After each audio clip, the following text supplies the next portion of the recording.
A nombre del Colegio Nacional y en particular a nombre del doctor José Sarucán y del mío propio, les quiero dar la bienvenida a una sesión más del Seminario de los Viernes de Evolución, que es una actividad que hemos realizado de una manera constante, con un éxito espléndido, y las dos maneras en las que yo puedo medir el éxito son, en primer lugar, en el número tan grande de asistentes jóvenes, y en segundo lugar en el hecho de que tenemos estudiantes de la UNAM, de la UAM, del Politécnico y de algunas universidades vecinas a la Ciudad de México. Y creo que eso es de verdad extraordinario, porque en el fondo significa que ustedes están haciendo este lugar muy suyo y saben que es un sitio donde uno puede venir a discutir, a aprender, a compartir una serie de ideas sobre distintos temas y en particular, cuando se trata de los Viernes de Evolución, sobre las ideas evolutivas. En especial, el día de hoy para mí es un honor, un placer absolutamente extraordinario poder presentar a un amigo muy querido que es el doctor Víctor Valdés, con quien me une una amistad de hace muchos años, con él y con su familia, que son amigos muy queridos, que estudiamos juntos. Él era muy buen estudiante, yo todavía me pregunto si terminé el bachillerato, pero bueno, el hecho es que ya estoy aquí. Una persona que desde muy tempranamente se comenzó a interesar en los aspectos de la biología molecular e hizo esa transición que ustedes, en realidad todos los que están aquí, han sido testigos de ella, la transición de bioquímica a biología molecular, de biología molecular a genómica, y ahora un momento espléndido realmente en el que estamos empezando a dejar atrás el reduccionismo que tuvieron estos enfoques moleculares, combinándolos con la biología organísmica. Víctor es como profesor de la Facultad de Ciencias, una leyenda. Y es una leyenda porque sus amigos, sus estudiantes, sus colegas, nos percatamos de una habilidad absolutamente envidiable que tenía Víctor, que era no solamente la de motivar de una forma deslumbrante a sus estudiantes, sino poder dar en su clase lo que se acababa de publicar el día anterior. Y poderlo dar no simplemente como un dato adicional, sino siempre en el contexto de la biología y en el contexto evolutivo.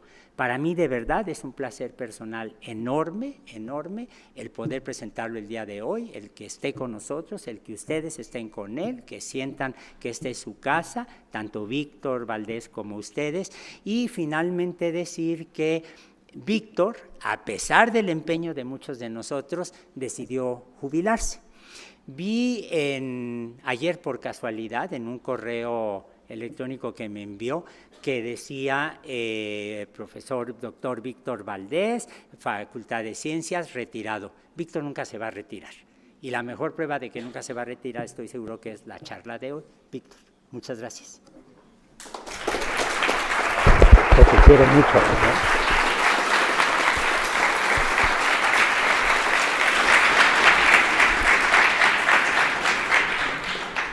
Bueno, todavía no vamos a comenzar con la charla, porque yo tengo que decir que efectivamente Toño y yo hemos caminado muchos caminos muy largos y a lo largo de esos caminos nos hemos encontrado de muchas maneras y hemos compartido muchas cosas, pero yo a Toño tengo muchas cosas que agradecerles y les voy a platicar una muy rápida, dentro de las muchas que tengo que agradecerte, Toño.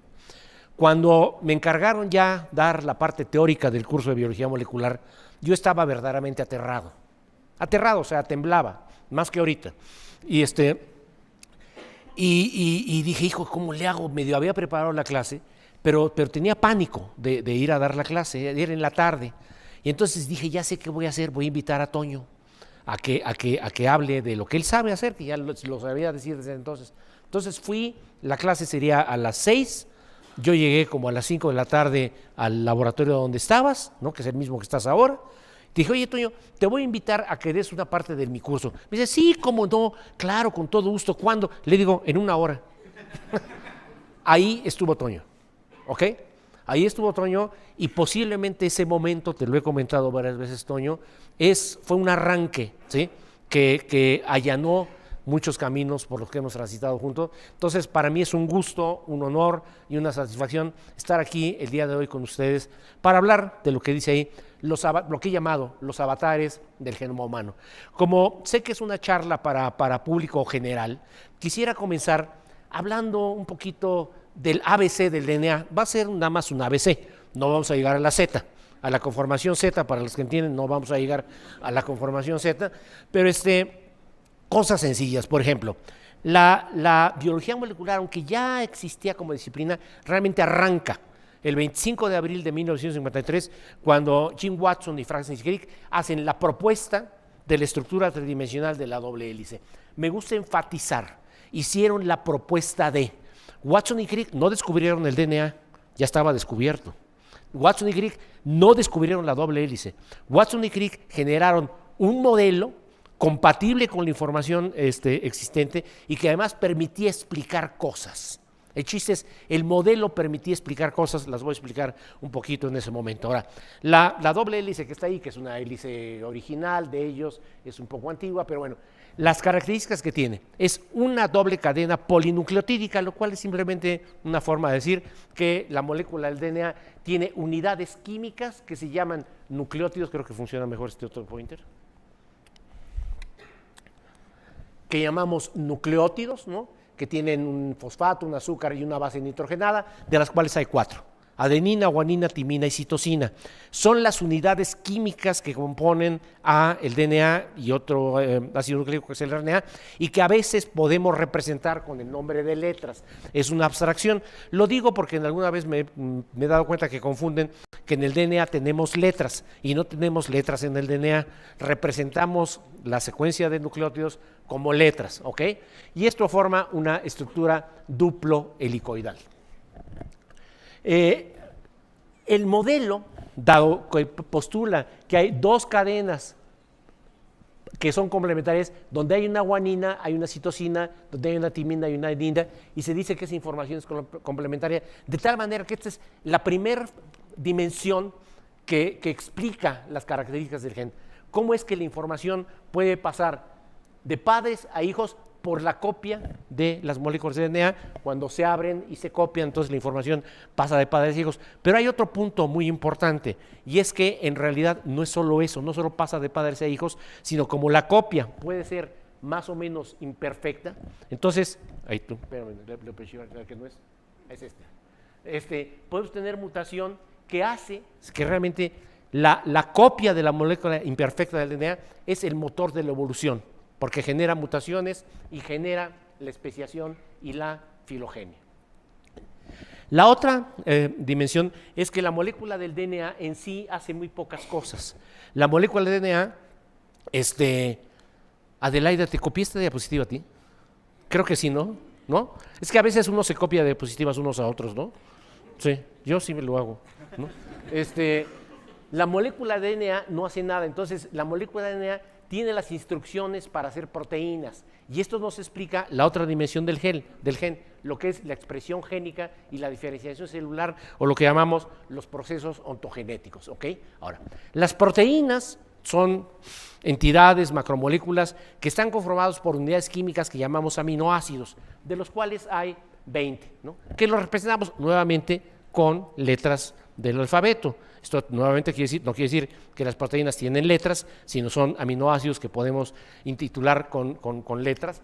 Y entonces la secuencia de residuos de aminoácidos de la proteína determina el plegamiento tridimensional de la proteína que le permite realizar una función. Y claro, entonces tenemos una relación informacional entre las secuencias de nucleótidos, en este caso de DNA, y las secuencias de aminoácidos en las cadenas polipeptídicas. Y pues sí, muchas veces los biólogos moleculares, pues un poco nos dedicamos a tratar, perdón, voy a quitar el saco porque está haciendo un calor del demonio, y además me dan bochornos. A veces los biólogos moleculares nos dedicamos a tratar, lo sabe bien Toño, a descifrar los mensajes ocultos en las moléculas de DNA, y aquí hay un mensaje oculto sencillo, ¿no? que es de lo que vamos a hablar, de Darwin, Man, Ape, Genes and DNA, y la presenta Víctor Valdés. La parte de esta secuencia está tomada del genoma humano, por cierto, sí está tomada, es real, está tomada del genoma humano. ¿Okay? Bueno, ahora, después de esta pequeñísima introducción, déjenme hablar un poco de cómo podemos introducir a Darwin a la genómica. Y desde luego, para los que son biólogos y los que han leído a Darwin y que saben que esta es parte de la única figura que puso Darwin en su libro del origen de las especies, que es una figura genial. Es impresionante la genialidad de Darwin porque contiene todos los elementos básicos que necesitamos para entender el proceso evolutivo. Primero, en las poblaciones hay variabilidad. Aquí en esa población tenemos variabilidad. Todos tenemos genes equivalentes, pero no todos nuestros genes son idénticos. Esto es muy importante. Tenemos los mismos genes, pero la secuencia no es idéntica. Tenemos variabilidad. ¿Ok? Ahora, esa variabilidad, por supuesto, se hereda y es objeto de la selección natural. Algunas de las variantes génicas que tenemos en el genoma son seleccionadas y esto permite dejar una mayor descendencia y esas son las variantes que van pasando la prueba de la selección natural. Finalmente, eso nos lleva a la especiación. Por supuesto, hay extinción, a veces hay variantes que no tienen éxito y todos derivamos de un ancestro común. Okay. En el caso del hombre, para hacer un árbol evolutivo del tipo que presenta aquí Darwin, podemos basarnos en características anatómicas o morfológicas, claro, en el registro, en el registro fósil, es que a veces no me funciona aquí el aparato. El registro fósil, en este caso tenemos el cráneo de Australopithecus, de Homo habilis, de Homo erectus y algunos hombres modernos, y con este dato, con este tipo de información, se pueden hacer árboles evolutivos donde efectivamente tenemos un ancestro común, tenemos variabilidad, tenemos especiación, tenemos mucha extinción en este caso, mucha extinción, y finalmente los únicos sobrevivientes de todo este proceso evolutivo que tiene más o menos 6 o 7 millones de años somos nosotros que nos llamamos pomposamente Homo sapiens. Yo a veces digo, híjole, ¿ustedes creen que Trump sea Homo sapiens? Yo creo que no. Yo más bien me voy a tratar de referir no a Homo sapiens, sino a los humanos anatómicamente modernos. ¿Es una señal que me están poniendo? No, es que hay un foquito ahí arriba. Bueno, pero... Y también como compartimos esta idea, ¿no? Esto lo podemos hacer con características anatómicas morfológicas, pero como en algún momento postularon Linus Pauling y Emil Zucker-Kandel, las moléculas pueden servir también como documentos para revelar la historia evolutiva de los organismos. Aquí hay una secuencia de aminoácidos que se compara, se ve qué tan parecidos son y se puede hacer un árbol evolutivo. Y aquí, con el genoma humano, que tiene 3,000 millones de pares de bases, aquí ni modo le puse Homo sapiens, no tiene remedio, 3,000 millones de pares de bases, entonces podemos tomar secuencias ya sea genómicas del genoma o su traducción a aminoácidos, hacer la comparación y ver qué tan parecidos o qué tan diferentes somos para tener esta visión, que me gusta mucho este árbol porque lo hizo Carl Woese originalmente, donde se ve la zona de las bacterias, la zona de las arqueas, la zona de los eucariontes, ¿ok? Y esto inicia la genómica comparativa y aquí en esta posición estamos nosotros. Esto nos permite ver cómo los humanos formamos parte de una gran constelación genómica y somos una estrellita, no somos la estrellita marinera. Somos una estrellita y eso nos debe hacer tener una gran responsabilidad con el resto de la biosfera. Pero así como nos ubicamos aquí como un puntito cerca del maíz, por cierto, fíjate, por eso tal vez somos los hombres del maíz, también podemos ver quiénes son nuestros parientes actuales más cercanos. Y resulta que nuestros parientes actuales más cercanos son los chimpancés, y entonces pues me voy a permitir hacer una pequeña comparación de el chimpancé que todos llevamos dentro, ¿no? Aquí está, por supuesto, el cráneo del humano, el cráneo del chimpancé, no necesitaba señalarlo, y aproximadamente a nivel anatómico, morfológico, se nota que tienen diferencias anatómicas, morfológicas. Entre humano y chimpancé hay un 30% de diferencia anatómica, morfológica, pero eso se apoya en el cambio molecular, ¿no? Este es el humano, este es el chimpancé, y como ven ustedes, aquí no hay demasiado cambio. ¿no? Hasta aquí tenemos un 1% de diferencia molecular. Aquí estamos nosotros, un 1% de diferencia molecular con un 30% de cambio anatómico morfológico, de tal manera que en su momento, en el año 75 del siglo pasado, Alan Wilson y Mary Claire King dijeron, pues mira, a lo mejor va a ser difícil encontrar el gen Chimsky y el gen Chomsky, ¿no? Para los que entienden Chomsky, ¿no? Y la propuesta de ellos es que la mayor parte de las diferencias en lo que somos los chimpancés y los humanos tenía que estar a nivel de regulación de la expresión génica. No me voy a meter con ese tema el día de hoy, ¿no? Pero es muy obvio que entre chimpancé y humano la diferencia es que, sin ofender al chimpancé, el chimpancé es un mono peludo y nosotros somos el mono desnudo. Y la diferencia no es que no tengamos las queratinas del cabello, sino que el nivel de expresión es bajo. Punto, ¿no? Simplemente es una regulación. Pero no quisiera entrar a eso, sino entrar a algunas otras cosas que sucedieron o han sucedido en el camino desde el último ancestro común entre los humanos y los chimpancés hace más o menos 6 millones de años y que van llevando a ese camino que hemos seguido. Por supuesto, no sabemos muchísimas cosas, ¿no?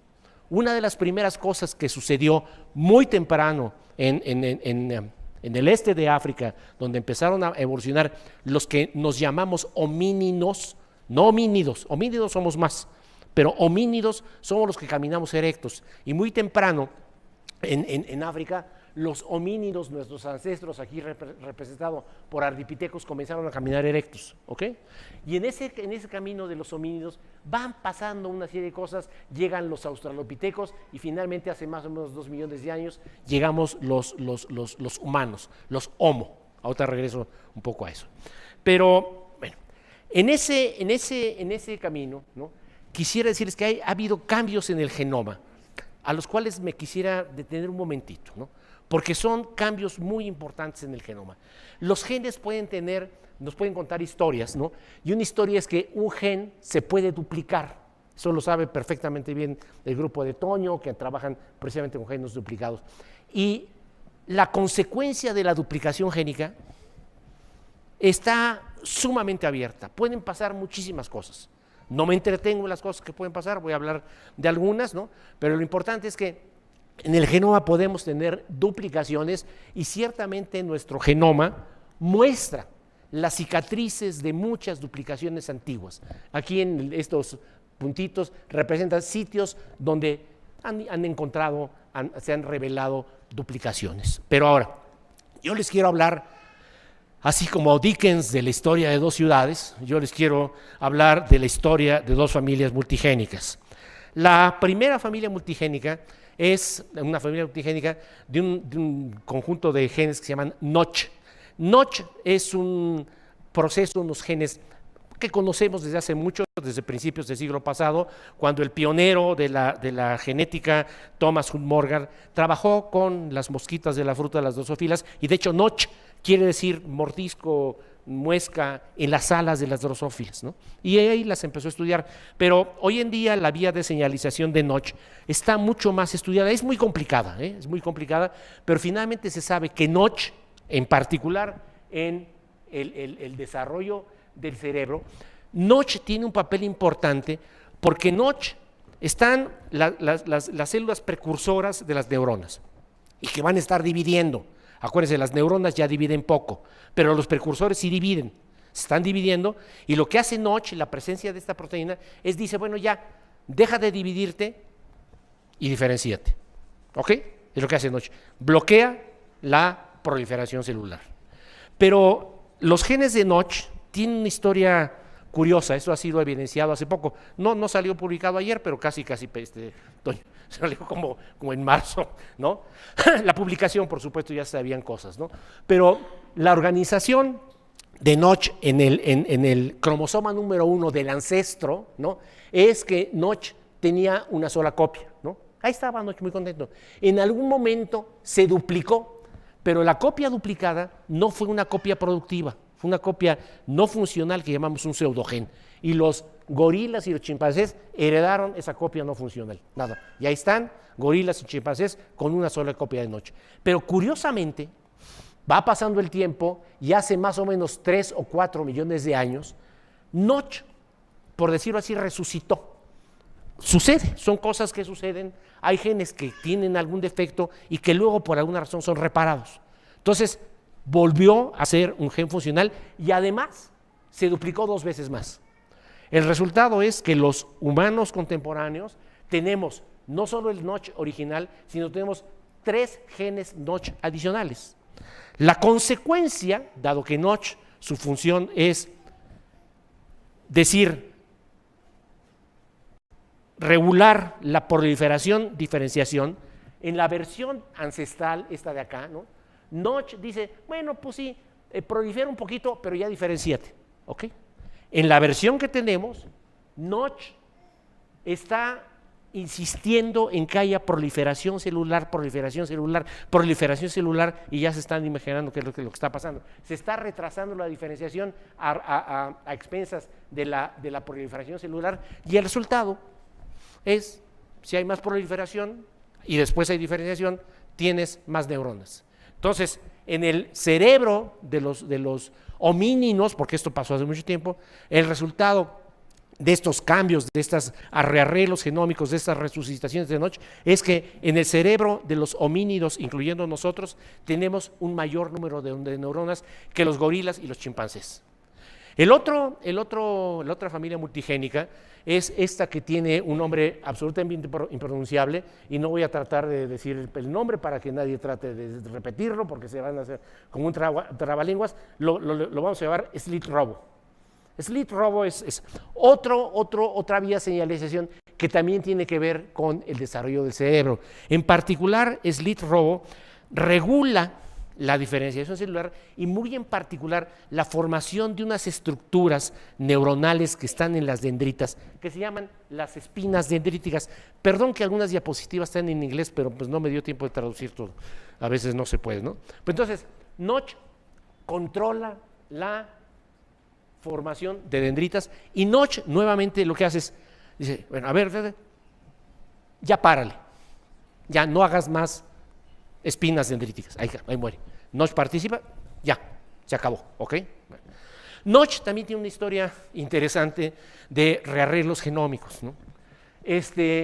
La versión ancestral de Notch, que está aquí, ¿no? Existía ahí en el cromosoma número 1 hace 10 millones de años, pero hace más o menos 3 millones de años, esto lo sabemos por algo que llamamos el reloj molecular, que nos permite datar las fechas en que han ocurrido estas cosas. Pero entonces, hace 3 millones de años, 3,5 millones, Notch se duplicó una vez, y por cierto, sí, se cambió de lugar también, ¿no? Luego se volvió a duplicar hace 2,5 millones de años, y se volvió a duplicar hace 1 millón de años.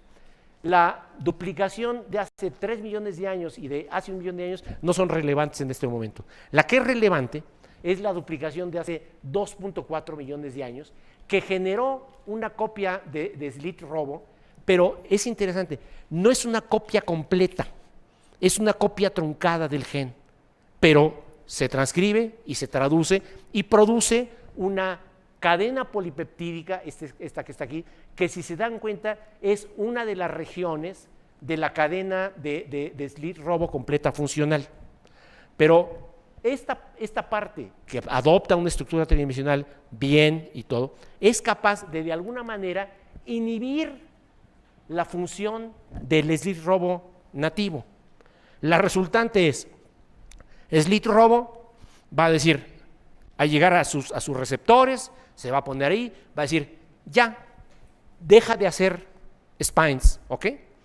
Pero la parte trunca compite con el Slit Robo nativo y le dificulta el decir, ya deja de hacer espinas. La consecuencia obvia es que entonces en el cerebro de los homínidos, ¿no? Aquí están las espinas, ¿no? Las espinas dendríticas, este gen truncado en los humanos logra que las dendritas, nuestras dendritas, tengan más spines, ¿no? Y la consecuencia es que tenemos más sinapsis. Entonces, no solo, ¿sí?, a partir de los orangutanes y los gorilas y los australopithecus, tenemos un cerebro mayor en parte, no necesariamente por eso, un cerebro más grande con más neuronas, sino además nuestras neuronas tienen más sinapsis. Entonces se dan cuenta de cómo está haciendo el proceso evolutivo. Pero además, y esta es una que también me encanta pasar, hay otra diferencia importante de los humanos y los chimpancés que tiene que ver con el uso del lenguaje articulado, ¿no? Y esta me gusta dar esta parte de siempre, el Chimsky y el Chomsky. Bueno, nosotros, y utilizo esta diapositiva, porque nuestros ancestros al lenguaje le llaman el cuicatl, el canto, el verso, el salmo, la palabra, la oración. Y sabemos que esta capacidad de utilizar el lenguaje articulado no es una capacidad que surgió así de pronto en el humano, sino depende de una proteína que se llama FOXP2, que tenemos en el cromosoma número 7 que está aquí, pero FOXP2 es una proteína, que en este caso es una proteína regulatoria, que controla la expresión de aproximadamente 1500 genes a lo largo del desarrollo ontogenético, ¿ok? Y estos 1500 genes determinan el que se organicen y se formen y maduren las estructuras anatómicas y morfológicas y neuronales que nos permiten hacer uso del lenguaje articulado, ¿ok? Ahora, pero FOXP2, pues por supuesto, no es exclusiva de los humanos. FOXP2 está presente en prácticamente todos los vertebrados, y aquí en esta comparación de la secuencia de FOXP2 están el ratón, el rhesus, el orangután, el chimpancé, y la secuencia es muy parecida en todos los casos, pero en la versión del humano tenemos 2 aminoácidos diferentes a los demás. No sabemos a nivel estructural molecular de la interacción de la proteína ¿qué le cambian esos 2 aminoácidos a la proteína? Pero claramente esos 2 aminoácidos están asociados al aumento de la capacidad de los humanos de utilizar el lenguaje articulado, y esto se debe a que esas 2 mutaciones, y sabemos que ocurrieron hace aproximadamente 600,000 años en el linaje que lleva al humano. O sea, los chimpancés no la tienen. Y por cierto, ya que dices del artículo de ayer, te voy a decir del artículo que viene la semana que entra, ¿no? Originalmente, cuando hicieron la comparación con reloj molecular, les daba hace 200,000 años, que todo no está bien, o sea, es cuando estamos pasando, ya es un homo bien hecho, ¿no? Pero cuando secuenciaron el genoma de denisovanos y de neandertal, encontraron la señal de los 2 aminoácidos. Entonces dijeron, algo está mal. Entonces simplemente hace 600,000 años. Y el artículo que viene es un artículo que revalúa los datos originales, que simplemente, como sucede en estas comparaciones moleculares y que llevan los algoritmos y etcétera, etcétera, pues les falló tantito. Entonces lo que se dice que en realidad estas 2 mutaciones que cambiaron los 2 aminoácidos en el linaje humano posiblemente ocurrieron inclusive hace 1,000,000 de años. No sabemos cuándo. Ya los ancestros de Neandertal, los ancestros de los denisovanos y los ancestros de los humanos contemporáneos ya tenían ay, mira qué bien. Fíjate, mira. Vamos perfecto, ¿no? Entonces, es que, bueno, Toño me decía, si quieres te hago señales cuando se te esté haciendo tarde, ¿no? Pero ahí vamos bien. Bueno. El otro grupo de... no, perdón. Aquí está el cambio, los aminoácidos del chimpancé y los cambios en el humano, y cómo es que finalmente ha habido un aumento en la capacidad de utilizar el lenguaje articulado en los humanos. Pero el otro evento, el otro avatar genómico que les quiero presentar es un pseudogen que se llama miosina pesada 16, miosina heavy 16 en inglés, ¿no? Es un pseudogen que tuvo un impacto fuerte también en el humano y que también tiene un poco que ver con el cerebro, ¿no? En este tránsito de los homínidos, aquí tenemos Australopiteco, y en algún momento hay suficiente cambio anatómico morfológico para transitar al género Homo, ¿ok? Los australopitecos, que está aquí representado, ¿no?, eran muy parecidos anatómicamente al chimpancé, nada más que caminaban directos, mientras que los humanos tenemos alrededor de 130 cambios anatómicos que nos diferencian anatómicamente de los australopitecos, ¿sí? No me voy a meter con esos cambios que tuvieron algún papel, un valor adaptativo, pero me voy a meter con un cambio anatómico que a mí siempre me llamó la atención. Cuando Toño y yo estudiábamos, no sé si te acuerdas, que veíamos los cráneos de los australopitecos, decíamos, qué chistoso que tienen aquí una cresta como si tuvieran un casco romano, ¿no? Y los humanos, ni habilis, ni erectus, y por supuesto nosotros no tenemos esa que se llama una cresta sagital. Aquí están los humanos contemporáneos, los gorilas y los macacos. La razón de la presencia de esa cresta sagital, y dicen, la anatomía es la huella de la fisiología, y la razón que está ahí es porque, como se ve en esta imagen, este es el sitio donde se anclan o se unen los músculos de la masticación. ¿Okay? Nosotros también tenemos músculos de la masticación, pero nuestros músculos de la masticación son débiles.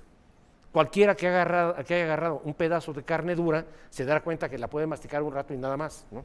Tenemos músculos de la masticación débiles. Y en cambio los australopitecos y los gorilas y los macacos, ¿no?, tienen músculos de la masticación muy fuertes. ¿Por qué? Porque su dieta es predominantemente vegetariana. ¿Okay? Nosotros somos omnívoros, entonces no necesitamos músculos de la masticación tan fuertes. Y resulta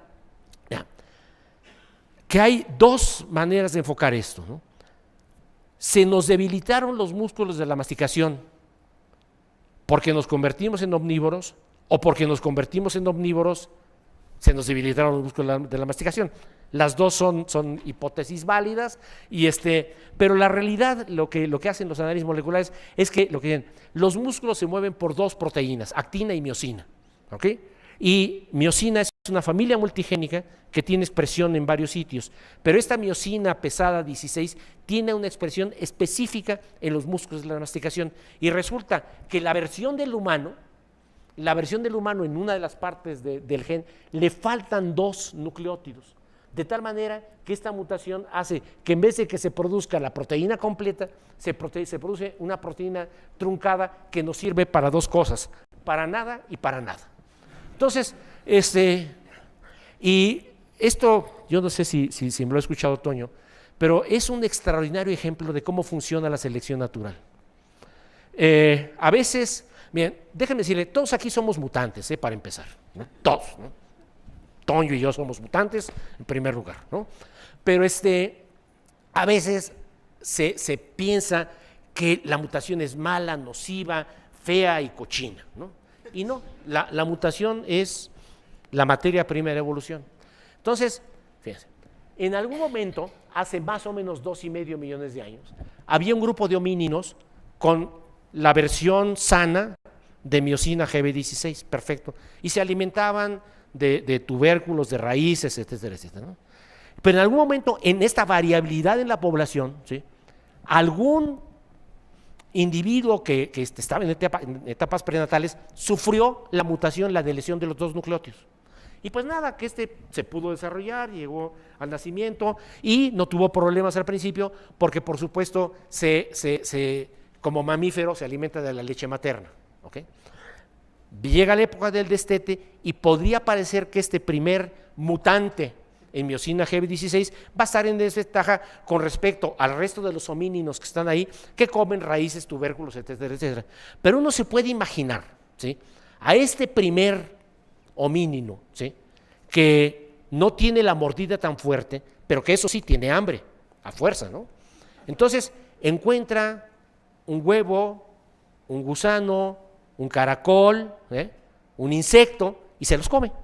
Entonces, este primer individuo o individua, no sabemos el sexo, no solo no se murió de hambre, sino que tuvo una mejor alimentación, de tal manera, y aquí está, el éxito de la selección natural mide el éxito reproductivo. Pasó su gen a la siguiente generación, y a la siguiente generación, y a la siguiente generación, y poco a poco, de la versión heterocigota pasó a la homocigota, y se nos fueron debilitando los músculos de la masticación y fuimos encontrando una serie de fuentes de nutrientes y de energía, como por ejemplo el cráneo de las gacelas, porque éramos carroñeros, y rompíamos el cráneo de las gacelas y sacábamos la masa encefálica y nos la comíamos.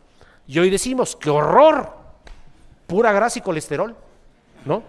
pero en aquellas épocas, hace 2,5 millones de años, esa fuente de energía era invaluable.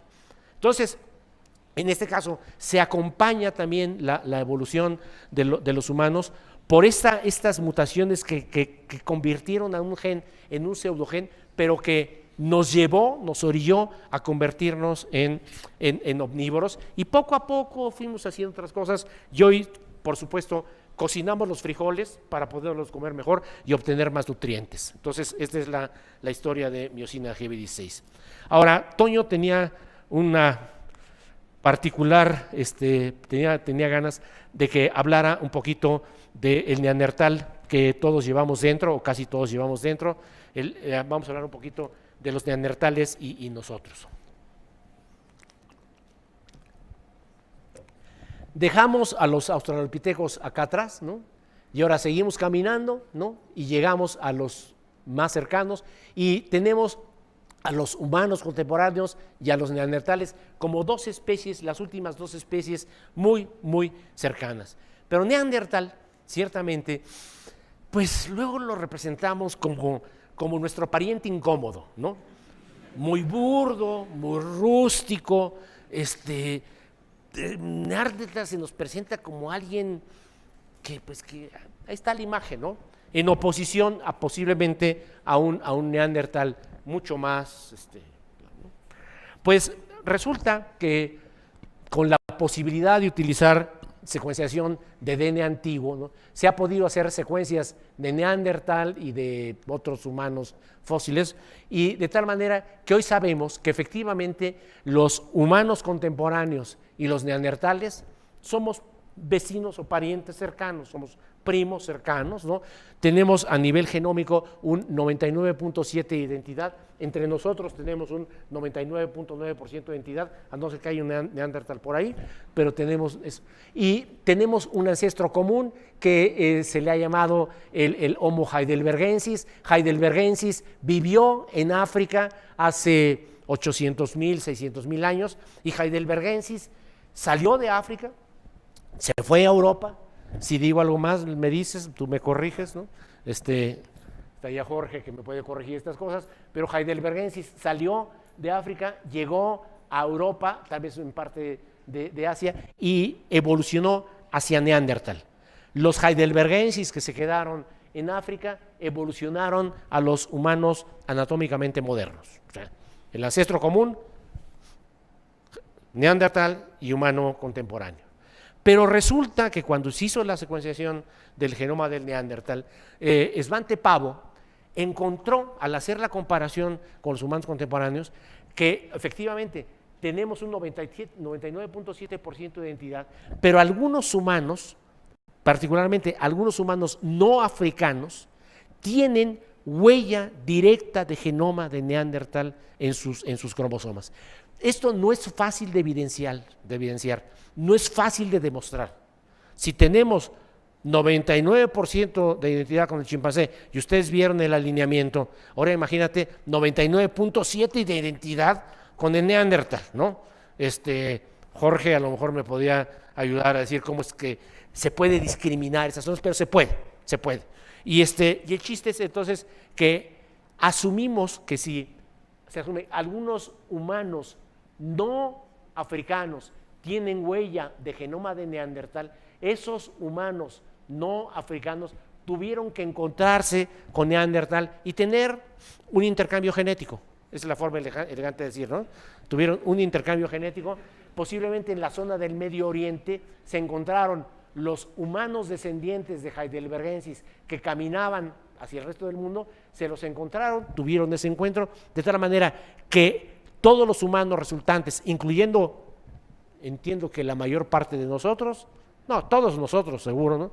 Tenemos esa huella de genoma directo de Neandertal en nuestros cromosomas, y aquí está el ejemplo, no es de uno de ustedes, pero es de un mexicano, de un mestizo mexicano, están los cromosomas, y estas son las posiciones donde está la posición del genoma de Neandertal en individuo que viene de incógnito, ¿no? Okay. Esto a lo que lleva es a decir, bueno, entonces Neandertal se está acercando a nosotros. lo traemos dentro. No me quiero meter en el tema de por qué han persistido las secuencias de Neandertal en nuestro genoma, porque es muy complicado y es todavía muy especulativo y puede ser un verdadero pantano meterte ahí, porque es difícil decirlo. Pero ciertamente tenemos huella de genoma de Neandertal. Y quiero hablar de algo que no tiene que ver con la genómica, pero que es también revelador acerca de la mente de Neandertal. ¿No? Podemos hablar también de la mente de Neandertal, ¿no? Neandertal pues, vivía en Europa, en particular en Francia, y en estos lugares tenía sitios de ocupación, vivía en cuevas, y aquí están viendo una cueva muy particular del sur de Francia, que se conoce como la cueva de Bruniquel. ¿Okay?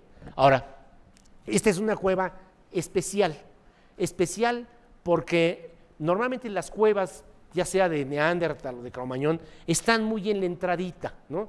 Y esta es una cueva larga, profunda, Bruniquel, donde hay una entrada y hay un pasaje que llega hasta más o menos 370 metros adentro de la cueva. Es una cueva profunda. Bruniquel es una cueva profunda, y lo que encontraron es que a esta altura, a esta distancia de la entrada de la cueva, hay unas estructuras que fueron producidas por neandertales. Este que está aquí no es un neandertal, este es un señor que entró ahí a revelar lo que estaba ahí, pero dejo esa diapositiva ahí porque, fíjense, o sea, este señor que está ahí tuvo que entrar los 470 metros de la cueva y tuvo que llevar linternas, lámparas, luces, etcétera, etcétera. Ahí está con sus luces iluminando, etcétera, etcétera. Neandertal no tenía luz eléctrica, ¿no? Entonces, lo primero que te revela es que Neandertal tenía que tener un uso bastante inteligente del fuego, es decir, del huevo, ¿no? También cocinarían huevos, pero no, del fuego. Pero uno se puede imaginar, ¿no? Esa cueva, ¿no? Ese sitio, y alguna Neandertal, ¿no? Tuvo que tomar las antorchas o lo que fuera y entrar a la cueva, encontrar algo que le llamó la atención, no sabemos qué le llamó la atención, salir, ¿no? Regresar con sus compañeros y platicar con ellos. Eso es importante. Neandertal hablaba, Neandertal tenía lenguaje, Neandertal se comunicaba y salió con sus compañeros y les dijo: oye, yo creo que allá adentro hay un sitio interesante para hacer.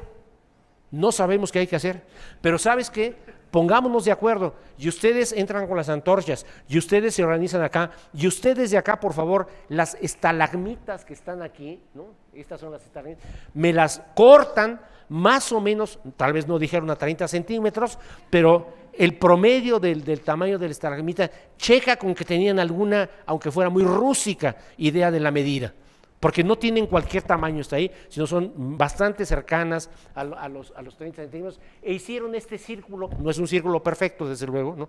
Pero hicieron un círculo, y por supuesto se especula que este círculo ha tenido o tuvo una función ritual. ¿Cuál era la función ritual? No se sabe, ¿sí? No hay alguna evidencia de que Neandertal utilizaba el fuego aquí, ¿no? Estos sitios, estas huellas muestran los lugares donde hay marcas de fuego, pero no era para cocinar. Digo, la verdad, ¿a quién se le ocurre meterte 370 metros adentro de la cadena para cocinar el jabalí, ¿no? Mejor te quedas afuera, no hay problema, pero no se sabe. Pero el chiste es que hace 175,000 años, ¿no? Neandertal nos dejó esta evidencia de una actividad, ¿no? Muy, muy humana, ¿no? 170,000 años después, ¿sí? Otros humanos, otros homínidos, construyeron Stonehenge. ¿Sí? Sí, claro, es un megalito brutal, ¿no? Pero 170,000 años después, ¿no? Unos 3,000 años después, nuestros ancestros, ¿no? Construyeron otra estructura circular, también megalítica, por decir, la pirámide de Cuicuilco, y nosotros más cercanamente, en más o menos en 1979, se construyó.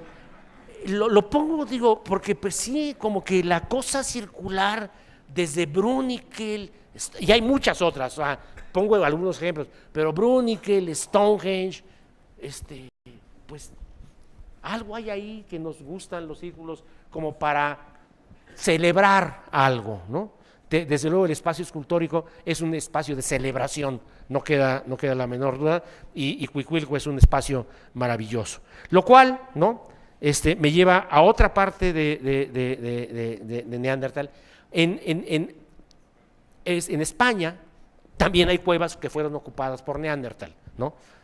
Se llama La Pasiega, Valdevieso, no importan los nombres, Maltravieso, pero ahí hay cuevas que tienen pintura rupestre, ¿ok?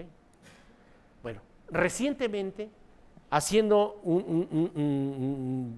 el fechado muy preciso, ¿no? Se dieron cuenta que en La Pasiega, en Maltravieso y en estos sitios, esas pinturas rupestres no pudieron haber sido hechas por humanos contemporáneos, porque esas pinturas rupestres son más antiguas que la llegada de los humanos contemporáneos. Antes de que hubiera el encuentro genético entre humanos y neandertales, ya estas pinturas estaban hechas. Y fíjense, aquí está la pintura original y hay alguna huella de una figura o dos figuras zoomórficas, y esta posiblemente sea una figura antropomórfica, ¿no?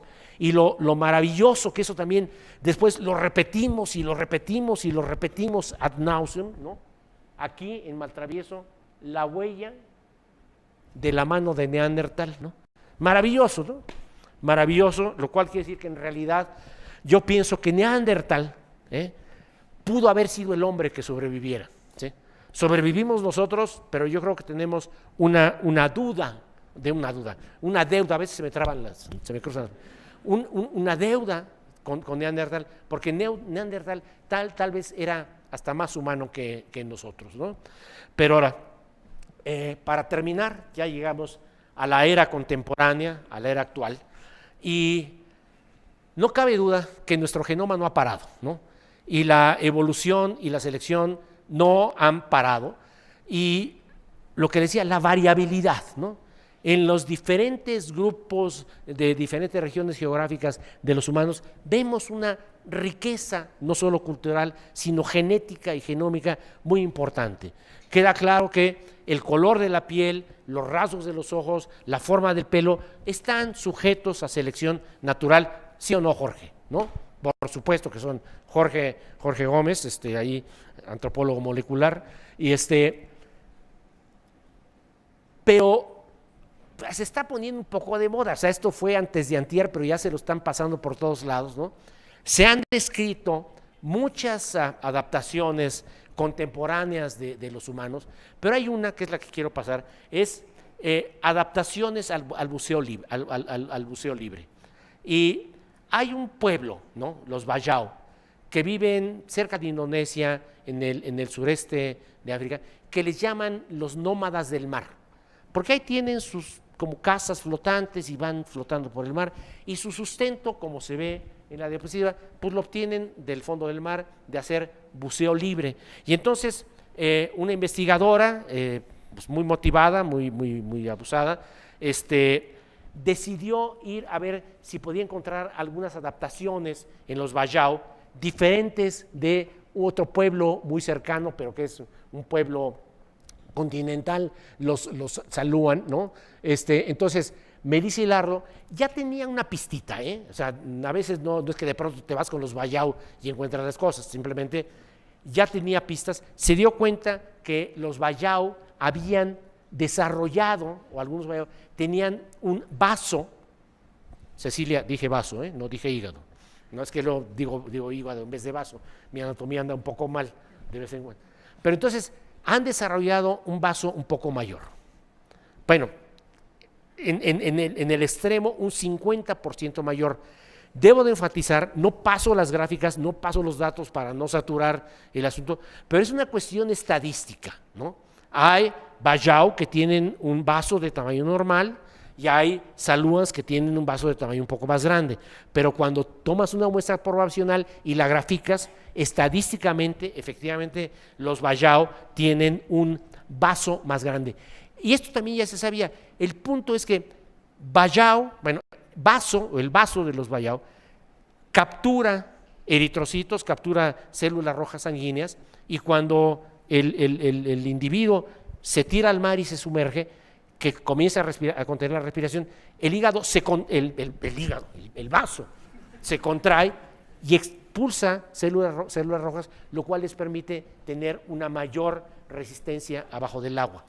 Esta es la parte anatómica, pero Melissa Hilardo se aventó a la parte genómica, ¿ok? Y en la parte genómica encontró 2 regiones genómicas asociadas al buceo libre. Primero, este gen que está acá, que es una fosfodiesterasa, que no importa qué es lo que hacen las fosfodiesterasas, simplemente es una enzima cuya función está asociada a la contracción muscular de los músculos lisos, incluido los músculos que contraen al vaso, ¿ok? Y esta otra es un receptor de bradicidina. La bradicidina es una hormona que lo que regula es vasoconstricción y vasodilatación. Y cuando tú te tiras al mar y te tiras de cabeza y te vas a bucear, tienes que controlar vasoconstricción, vasodilatación. Es lo que le llaman el reflejo del buceo, ¿ok? Ahora, lo que encuentra el grupo de Marisa Hilardo no es que tengan los Wayao, solo ellos tengan estos genes.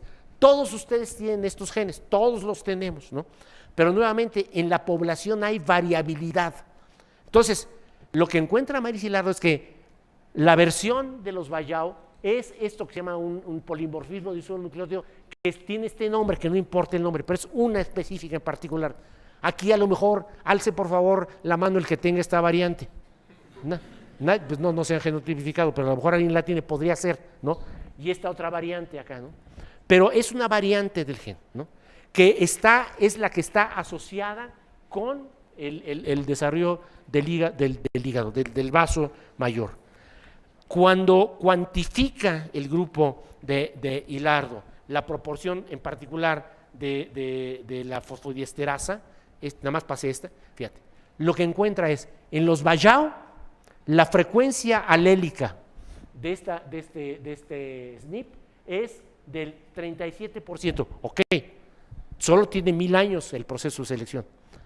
En los Aluans es del 6.7%, en los chinos, el pueblo Han, en China el 3%. O sea, me encanta este resultado porque lo primero que dices, esta versión, esta secuencia asociada, ¿sí?, con la adaptación al buceo en los Wayao, es una secuencia que ya está presente en la población. Por eso aquí digo, aquí alce la mano el que la tenga, alguien la puede tener, por supuesto que sí. Y esto checa como anillo al dedo con la propuesta de Darwin, ¿sí? En las poblaciones hay variabilidad, ¿no? Y es la selección natural la que va a decir qué variante va a tener éxito para ir siendo seleccionada. Claramente los Wayao apenas tienen unos 1000 años de estar dedicados a esta actividad del buceo, pero ya se está viendo un cambio en la frecuencia de estos genes, de estos alelos. O sea, es un proceso ya de selección natural y bueno, creo que cumplí. Los humanos tenemos variabilidad, ¿no? Y poco a poco iremos entendiendo la variabilidad detrás de muchas cosas. Hay muchos artículos y simplemente he tratado de hablarles de lo que yo llamo la paleontología molecular del genoma humano y pues como dijo Toño, mi casa materna, ¿no?, paterna, lo que sea, es la Facultad de Ciencias. Aquí está la biblioteca de la Facultad de Ciencias con nuestro, ¿cómo le dirías, Toño? ¿Qué es el Prometeo? Nuestro guardián, ¿no? Nuestro guardián, el Prometeo, el que nos llevó el fuego. Y aquí están algunos de los compañeros, por ejemplo, Luis David Alcaraz, que está allá detrás, que aquí más joven, pero ya está ahora allá detrás, que pues me han acompañado a lo largo de este recorrido de 45 años por la Academia de la Facultad de Ciencias y que pues me han dejado, por supuesto, también algunos antiguos alumnos, como estás ahí, Roy, ¿qué tal? ¿Cómo estás? Y pues ahí estoy, cuidándolos a todos. Muchas gracias. Gracias.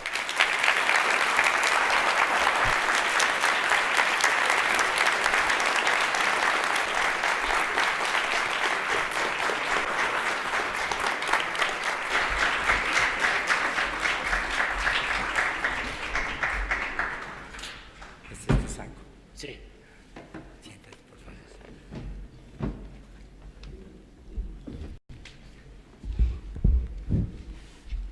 Muchísimas gracias, doctor Valdés, muchísimas gracias, querido Víctor. Se cumplió mi predicción.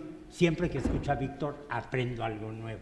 Eso creo que lo podemos decir muchos de los que estamos aquí, lo aprendemos de una forma tan gustosa, tan fácil, que te puedo garantizar que muy pocos nos dimos cuenta que había pasado una hora.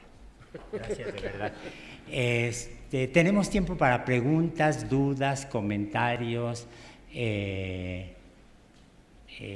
al respecto, si son tan... muchísimas gracias. A ver, don Omar, por favor.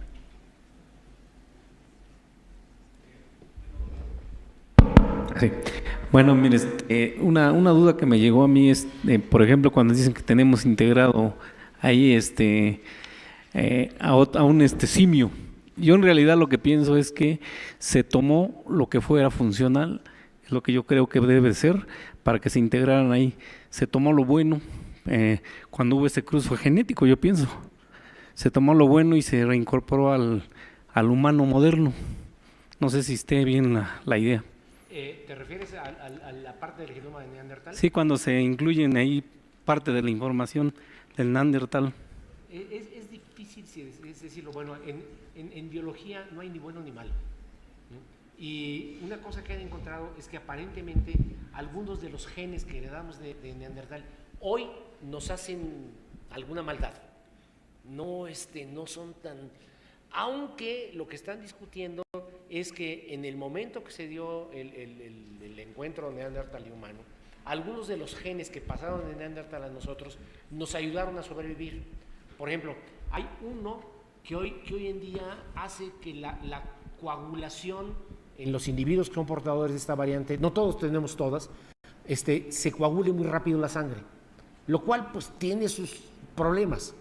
Pero lo que dicen, en la época que Neandertal encontró al humano contemporáneo, el que coagulara rápidamente era una ventaja, no una desventaja. Hoy es una desventaja. Entonces se ha especulado mucho y yo no diría que se tomó lo bueno.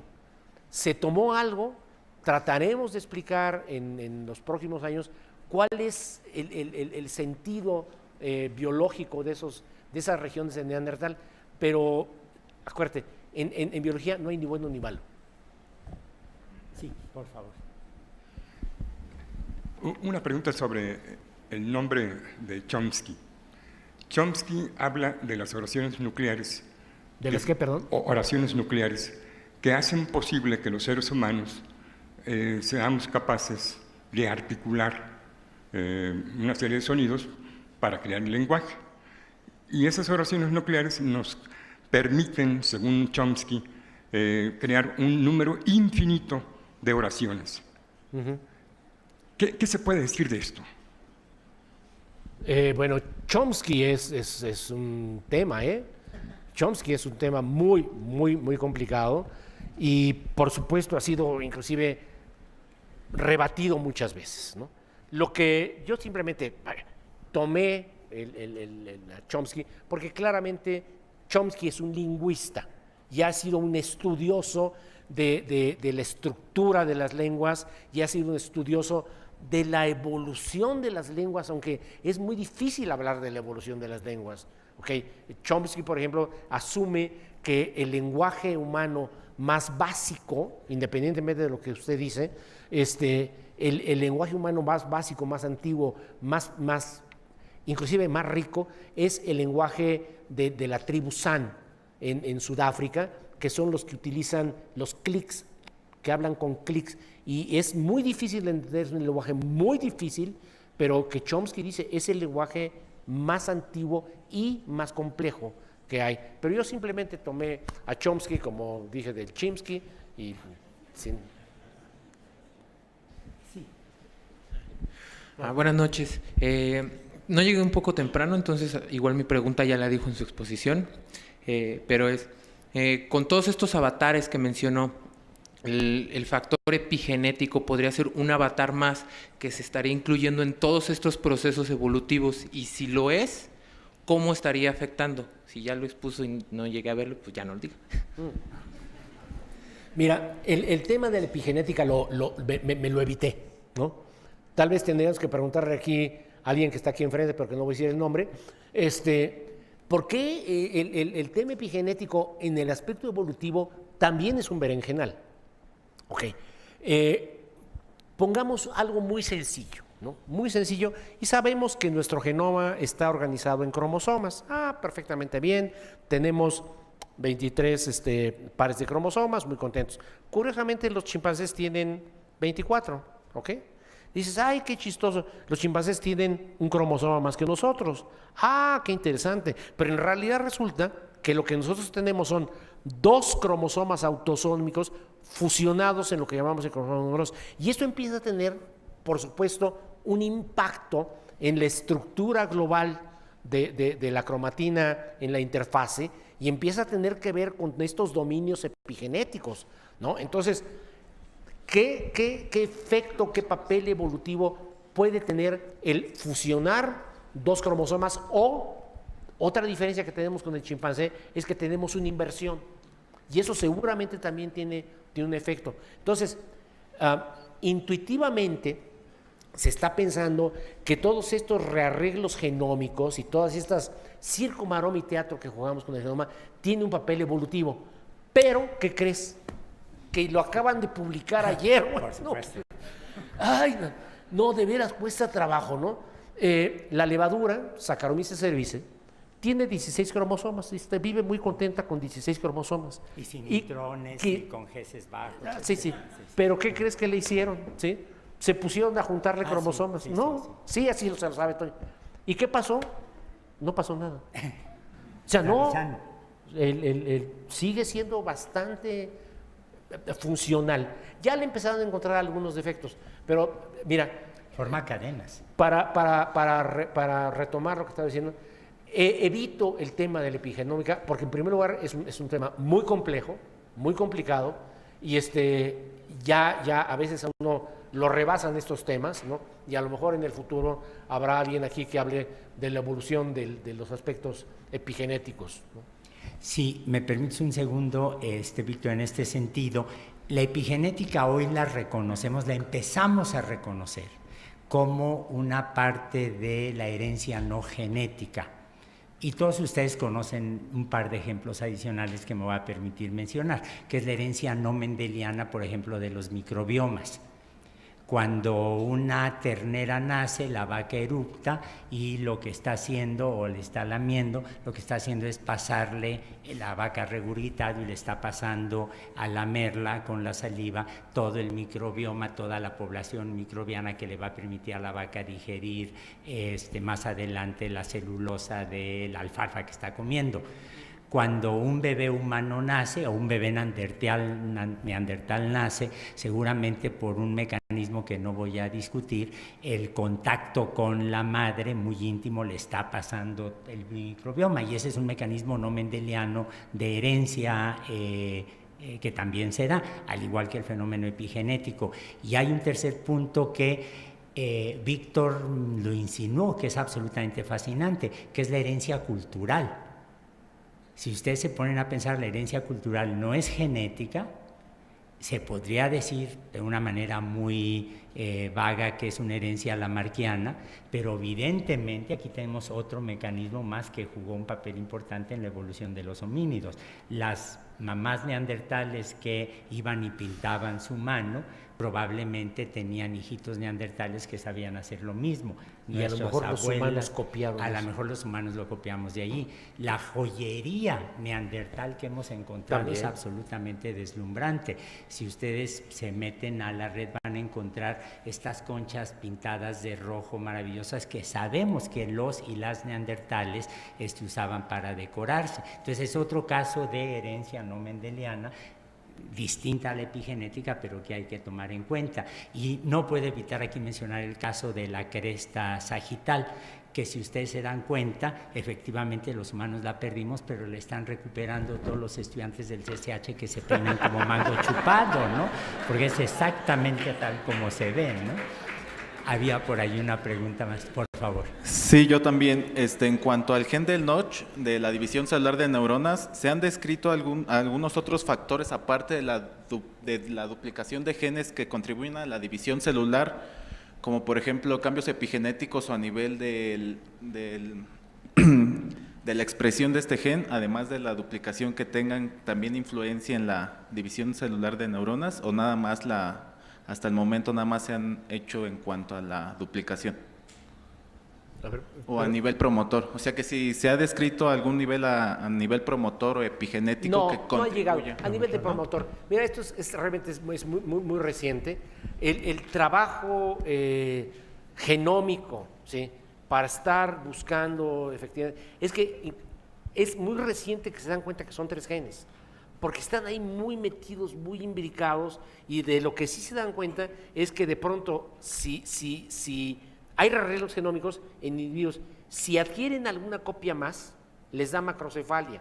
Si se les baja alguna copia, les da microcefalia. Es muy general todavía el asunto, ¿no?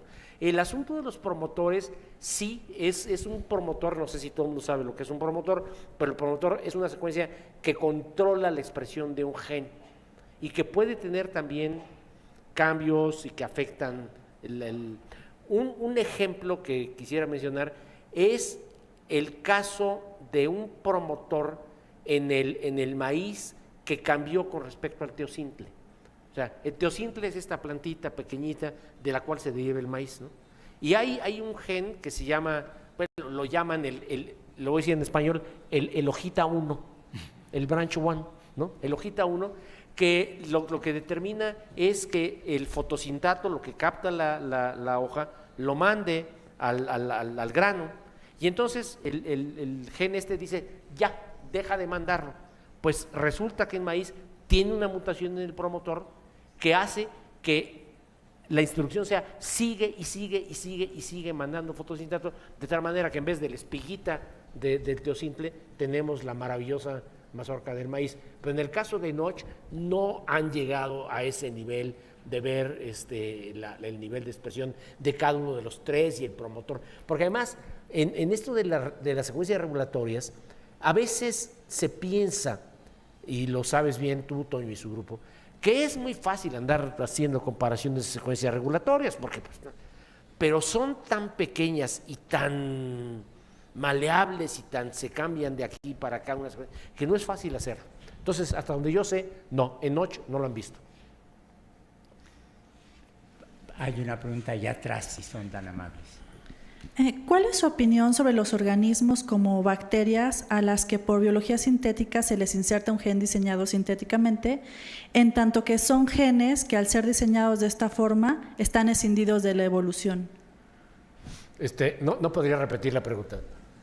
Sí. Es que no escucho bien hasta acá. Ok.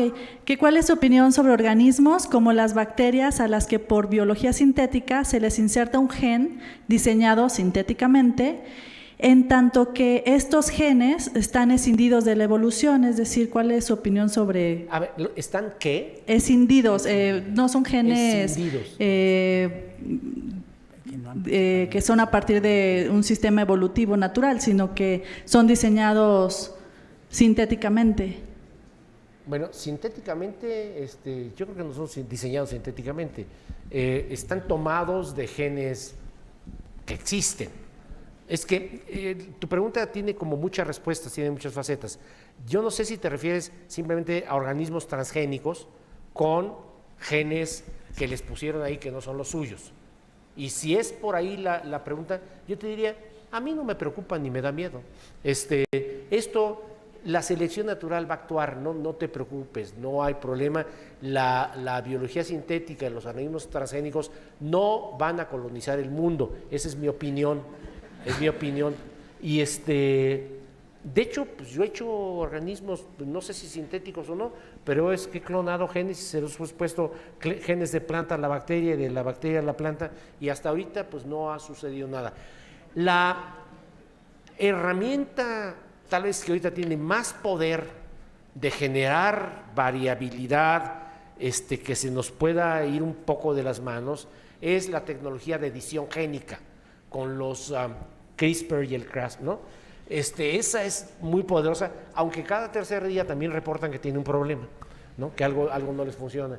Entonces, yo ahí me mantendría abierto a que las cosas van a encontrar su camino. más hacer una aclaración.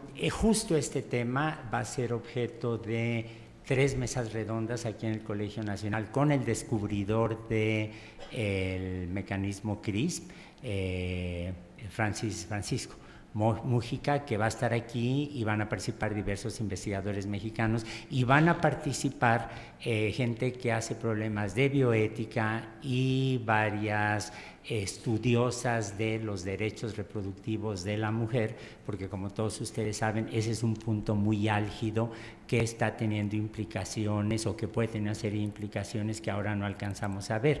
Tomándole un poco el micrófono a Víctor, simplemente quisiera decir que los ejemplos que han mencionado de biología sintética o lo que está mencionando Víctor es una demostración de cómo las ciencias de la vida en general están avanzando a un ritmo mucho más rápido que los sistemas legales, éticos, sociales, económicos, y que la mejor manera de tener una respuesta coherente ante las nuevas interrogantes es teniendo a la gente lo mejor informada posible, que es precisamente una de las misiones del Colegio Nacional, si me permiten hacer ese toque de propaganda. Y había otra pregunta por allí, si son tan amables. Sí. Buenas tardes. Disculpe, ¿pueden ser 2 preguntitas? O... Sí. Bueno, la primera, las observaciones recientes que muestran que algunos gorilas ya saben usar varas o golpear nueces con piedras y entre otras herramientas, ¿podría significar que ellos tienen restos o están desarrollando esa duplicación de Notch que aumenta su capacidad neuronal, o es sencilla adaptación, o qué podría ser eso? O sea, no se les está duplicando nada. Simplemente, vaya, es que un mamífero, vamos a empezar por el mamífero, es un organismo brutalmente inteligente. O sea, la inteligencia, a veces inclusive dices, ay no, los perros son muy inteligentes, ¿no? Y el chimpancé es más, ¿eh? No es que el chimpancé no nos hace caso, ¿no? Nos deja ahí. Entonces, son organismos muy, muy inteligentes. Mira, en la evolución casi siempre hay un antecedente a lo que estás usando, ¿no? Y ciertamente la inteligencia, estás hablando de gorila, de chimpancé, son súper capaces de hacer cosas, igual que nosotros. Toño lo mencionó, la herencia cultural, la educación, es un poquito epigenética, porque si tú sueltas a un chamaco sin educación, pues se va a comportar de una manera muy limitada. En cambio, la educación nos permite hacer muchas cosas, aprender el lenguaje, leer a Chomsky nos permite hacer cosas, pues estamos siendo educados. Pues yo creo que el chimpancé o el gorila también pueden ser educados, pero eso no va acompañado de ningún cambio genético o genómico. Esa es tu primera pregunta. La segunda. Bueno, los operones que, por ejemplo, en las bacterias hace que sinteticen diferentes cosas dependiendo de su medio, ¿nosotros los perdimos o solo se da a nivel unicelular, o en organismos pluricelulares cómo funciona? Esa contéstala tú. Bueno, muchas gracias. Muy rápidamente, hay muchos los operones no son tan frecuentes como lo que se creía hace 20 o 30 años o más. Eso tiene que ver con el problema del modelo biológico que escogemos. Miren, si ustedes se dan cuenta, la biología molecular es un problema que está superando la genómica, pero la biología molecular y la bioquímica que la precedió fueron construidas a partir de muy pocos organismos. Lo que sabíamos de Escherichia coli, las levaduras, Arabidopsis thaliana, los ratones, y cuando nos vamos realmente a la diversidad biológica como tal, o cuando, como lo hizo Sidney Brenner, que escogió Caenorhodiptis elegans, el gusanito ese transparente, cuando con mucho tino escogió esto, en general seguimos estando limitados por la variabilidad de la biología. Esto lo estamos viendo ahora muy claramente con la genómica comparada. Grupos de bacterias como las actinobacterias o las mixobacterias tienen operones muy claramente definidos para el caso de los metabolismos aerobios. En otros casos están ausentes, y en las arqueas, en todo este otro grupo de procariontes, los operones son rarísimos. Entonces, no es paradigmática la organización de genes de esa manera, ¿no? Sí, don Omar, por favor. Perdón, don Omar, y luego aquí hay una muchachita, una niña que no sé cómo se llama. ¿Yo? Sí, por favor, por favor. Buenas tardes, buenas noches. Mi pregunta va con respecto a los mecanismos de reparación del material genético que tienen de manera natural las células. Debido a que los cambios que vimos son tan, digamos, dramáticos estructuralmente como en el caso de la duplicación, ¿se podría decir que existen vías de señalización que regulan estos mecanismos de reparación con respecto a si un cambio es favorable o no? Es una pregunta interesante. Nada más que te metes por unos caminos un poquito más pantanosos. Mira, sí, hay mecanismos de reparación, o sea, vamos detectando qué es lo que ha ocurrido, pero también hay un motor molecular que favorece las duplicaciones. Y finalmente lo que va a suceder es que en la selección natural va a haber un equilibrio. ¿Qué tanto reparas que no puede reparar todo y qué tanto recombinas que no puede recombinar todo? Pero en particular, esto a veces no se dice, pero la duplicación, la recombinación, la duplicación, no la presenta ahí y parece que sucedió, no sé, hace 2 millones de años, 4 millones de años, 12 millones de años. Pero en realidad la duplicación de segmentos específicos del genoma están sucediendo todos los días en todas las células. Bajo la presión de selección correcta, hace muchos años, cuando Toño y yo éramos estudiantes, no tantos años, un investigador, Robert Schimke, empezó a meter presión de selección para duplicar el gen de dihidrofolato reductasa. Pues porque les parecía interesante, no importa por qué. Pero en varias generaciones celulares, por selección natural, pasó de células de estas de hámster, ¿no?, que tenían un cromosoma pequeño, a células que tenían un enorme cromosoma con cerca de 1000 copias de gen de dihidrofolato reductasa y por supuesto eran resistentes a metotrexate. Pero eso demostró que en periodos de tiempo muy cortos se pueden duplicar genes. Esta hipótesis además es fascinante porque si te pones a pensar que la duplicación génica está ocurriendo todo el tiempo, entonces es posible que en cada uno de los individuos que hay aquí, a lo mejor hemos tenido duplicaciones y o deleciones que nos hacen que aparte de que tengamos una diferencia del 1% en el genoma, del 0.1% en el genoma, tengamos diferencias en la estructura de los genomas, y esto es real.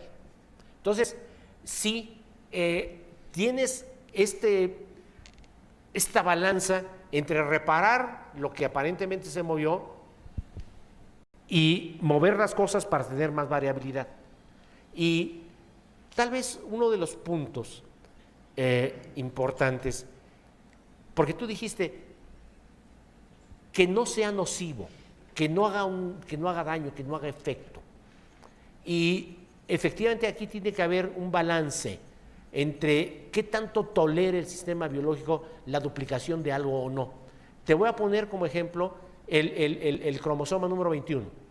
Cuando el cromosoma número 21 está en una triple dosis en vez de doble, algo se desquicia. Y no es que el cromosoma 21 sea un cromosoma malo que quiere generar el síndrome de Down. Lo que pasa es que en el cromosoma 21 hay cerca de 200 genes, algunos de los cuales, tal vez como 20, ¿no?, tienen un papel regulatorio y desregulan muchas cosas, y eso es lo que da el síndrome de Down. Entonces, cuando hay duplicaciones génicas, lo primero que tiene que pasar es que la región duplicada no tenga un efecto negativo. Si tiene un efecto negativo, pues se repara y vámonos para adelante. Sí, a mí sí ahí me gustaría agregar algo que creo que es interesante. Hay muchos tipos de duplicaciones. Se puede duplicar un dominio funcional, se puede duplicar todo un gen o se puede duplicar todo un conjunto de genes. Y la selección natural efectivamente va a actuar sobre eso. ¿Cuál es el gran valor adaptativo de estas duplicaciones masivas que permiten aumentar la especificidad bioquímica de una manera extraordinaria? Déjenme poner un ejemplo. En lo que llamamos los transportadores ABC, ATP dependientes. Nosotros sí los comparamos, nos damos cuenta que todos ellos son homólogos, claramente descienden de un transportador ancestral. ¿Para qué tantos? Bueno, porque esto me da especificidad y son duplicaciones tan rápido en la evolución que uno no puede discernir cuál de los duplicados que estamos observando es el más antiguo. Observamos lo que llamamos un árbol estrella, así pum, como si fuera una especie de Big Bang de duplicaciones. Piensen en una analogía, es solo una analogía, con el español. Nosotros podemos decir cerdo, cochino, chancho, cochinito, marrano. Esto me permite una especificidad enorme al referirme al animal. Si una persona extranjera que mal domine el español llega a un mercado en Yucatán y pide, me da un taco de marrano pibil, la marchanta seguramente se va a reír, pero le entiende, pero le va a entender. En cambio, si llega un mexicano que puede con toda precisión pedir un taco de cochinita pibil, se dan cuenta la especificidad con la que ya estamos refiriéndonos. Y lo mismo pasa en bioquímica. Las duplicaciones efectivamente pueden tener un extraordinario valor adaptativo o bien pueden ser deleterias, entonces la selección natural va a actuar de manera absolutamente implacable. Había una pregunta, sí, por favor. Me refería a ti como la niña que está aquí, perdón. No hay problema. Buenas noches. La plática ha sido bastante ilustrativa, muchas felicidades. Y, perdón, me queda la duda, no entendí muy bien la diferencia entre homínidos y homínidos. No sé si pudiera regresar a ese punto, por favor. Ay, pues es muy sencillo, sí. Mira, los homínidos abarca hasta chimpancés, gorilas y orangutanes, porque son parecidos a los humanos. Pero luego vino un desliz lingüístico, ¿no? Decidieron que homínino, con N, somos los que tenemos la capacidad de caminar erectos. Es muy sencillo. Muchas gracias. Los gorilas y los chimpancés son homínidos, pero no caminan erectos, claro, no son homínidos. Yo no sabía eso. ¿Y quién inventó esa sutileza lingüística? No me acuerdo si fue Chomsky o no. Pues los antropólogos. Sí. Los antropólogos. Había una pregunta por allí, don Omar, por favor. Es la Hola. última pregunta, de hecho. Gracias por todo, pero para mí es claro que la teoría de la evolución o las ideas de la evolución y la teoría de la selección natural han prevalecido por aproximadamente 160 años, incluso con las modificaciones que se han hecho, y a veces parece que la teoría de la selección natural parece incuestionable, y cuando se cuestiona a una persona que la cuestiona puede ser señalada de creacionista. Sin embargo, creo que la teoría de la evolución, en muchos fenómenos, en muchos procesos, parece insuficiente e incluso hay respuestas o explicaciones que parecen forzadas. A mí me parece un poco forzada la explicación, por ejemplo, de los músculos masticadores, que al perder la fuerza le dan la posibilidad al primate de ampliar su dieta, o incluso la inclusión de la epigenética, o el azar mismo, o la mutación como el motor de la evolución, ¿no? Que me parecen ideas que están siendo cuestionadas. Mi pregunta es, ustedes que ya tienen esta trayectoria, ¿cuál creen que sea el rumbo que tiene que tomar la teoría de la selección natural o de la transformación o lo que sea? ¿Hacia dónde vamos nosotros como jóvenes? ¿En qué nos tenemos que enfocar? O si tenemos que seguir trabajando sobre lo que ya se sabe y tal vez tener ahí a Darwin al lado de la Virgen de Guadalupe y venerándolo todos los días, o si tenemos que cuestionarlo y de qué manera tenemos que cuestionarlo sin caer en el creacionismo. Gracias. A ver, la gran diferencia entre Darwin y la Virgen de Guadalupe es que en un caso es una cuestión de fe y en otro caso es una cuestión de observación y teorización. Yo creo que a nadie que tenga, incluso con un buen sentido del humor, un problema biológico enfrente, se le ocurre apelar a una teoría metafísica o una entidad mística, porque a ella se le está haciendo un mal servicio a las religiones. Su comparación me pareció muy poco adecuada.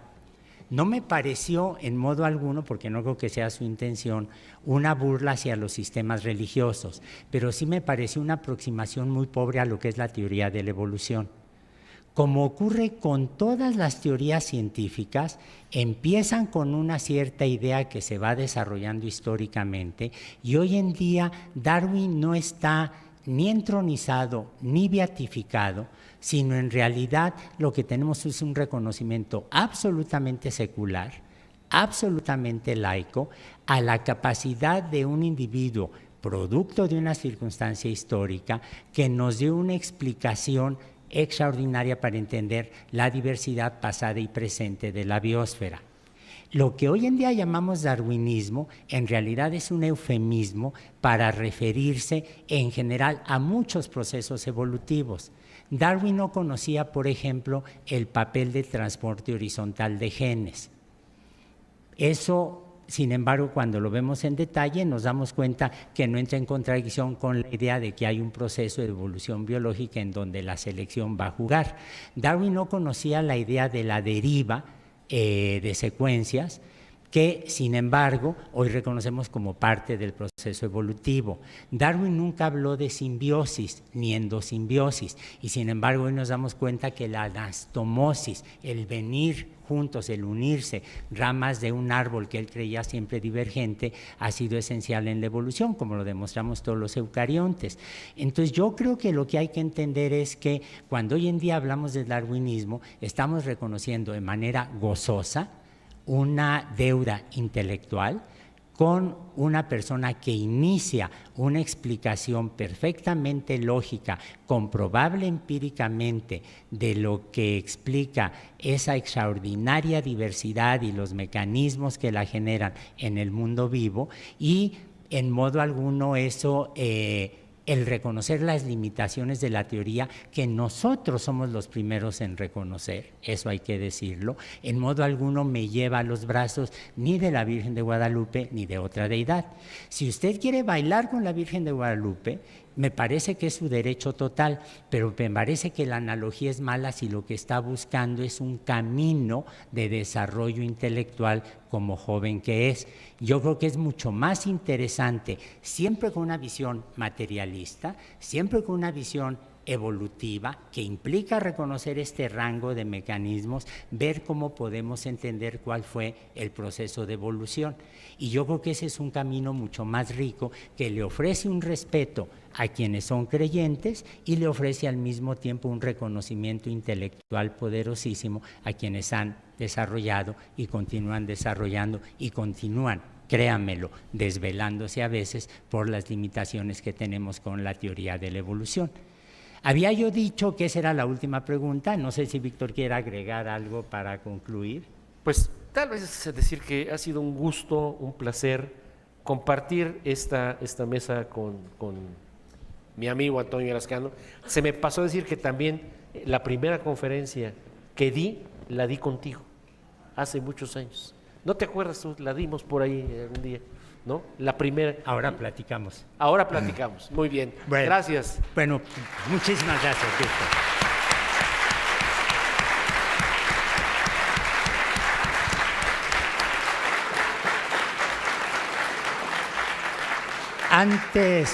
Antes de que se marchen, permítanme decir dos cosas. He recibido muchos correos en donde la gente me pregunta cómo elegimos los temas, el doctor Sarucán y yo, el Colegio Nacional, para los seminarios de los Viernes de Evolución. La primera pregunta es porque es lo que depende de nuestra curiosidad intelectual sobre lo que queremos saber, con la ayuda de los contactos, los colegas que conocemos, que muy generosamente aceptan venir. Pero apelamos con frecuencia a los consejos, a la opinión de otros amigos. Una persona que nos ha ayudado enormemente a seleccionar los presentadores ha sido el doctor Daniel Piñero, y para la charla de hoy fueron el doctor Arturo Becerra, que está por allí, y el doctor Luis David Alcaraz, que también está por allá, quienes jugaron un papel así central en la decisión de que justamente hoy, después de las vacaciones, tuviéramos la oportunidad de escuchar a Víctor Valdés. En lo personal, tiene un significado enorme el poder estar sentado en el Colegio Nacional, que es una de mis 2 casas, al lado de Víctor Valdés, con quien comparto mi otra casa, que es la Universidad Nacional Autónoma de México. Y yo en lo personal estoy enormemente agradecido con él, con su familia, con los amigos, por el que haya aceptado estar el día de aquí. Es la primera vez, pero desde luego no será la última. Y por último, los quiero invitar a la siguiente sesión de los Viernes de Evolución. Va a ser en septiembre, el segundo viernes de septiembre, que es el día 14 de septiembre, el viernes 14 de septiembre, que es el mes de la patria, y decidimos ahí que teníamos que hablar de algo mexicano. Entonces la doctora Marisol Montellano, que es una paleontóloga muy distinguida de la UNAM, nos va a hablar de los dinosaurios mexicanos. Entonces los esperamos. No estamos refiriéndonos a la clase política, sino a los dinosaurios. Están ustedes invitados, como siempre, el viernes 14 de septiembre a la siguiente charla, y muchas gracias, Víctor, muchas gracias a ustedes. Hasta luego.